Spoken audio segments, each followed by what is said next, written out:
প্রদীপ remix YouTube. নিশ্চয়ই। নিচে একটি ছোট ভয়ঙ্কর ভূতের গল্প দিলাম।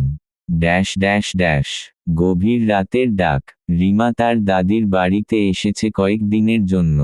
পুরনো, কাঠের তৈরি সেই বাড়িটা একটু ভয়ানকই লাগত, বিশেষ করে রাতের বেলা। দাদির কাছে সে অনেক ভূতের গল্প শুনেছে, কিন্তু মনে করত সবই গালগল্প। একদিন গভীর রাতে রিমার ঘুম ভেঙে যায়। সে শুনতে পায় তার ঘরের দরজার বাইরে কেউ হাঁটছে, ধীরে ধীরে, এক পায়ে লাঠি ঠুকিয়ে। কিন্তু দাদি তো অনেক আগেই ঘুমিয়ে পড়েছেন। সে সাহস করে দরজা খুলে দেখে করিডোরে কেউ নেই, কিন্তু মেঝেতে ভেজা পায়ের ছাপ।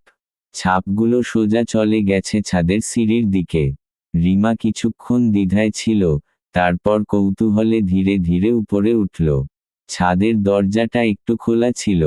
হঠাৎ দরজার ফাঁক দিয়ে এক জোড়া চোখ জ্বলজ্বল করে তাকিয়ে থাকে তার দিকে। ঠান্ডা একটা হাওয়া বয়ে যায়। আর কিছু শোনার আগেই রিমা অজ্ঞান হয়ে পড়ে যায়।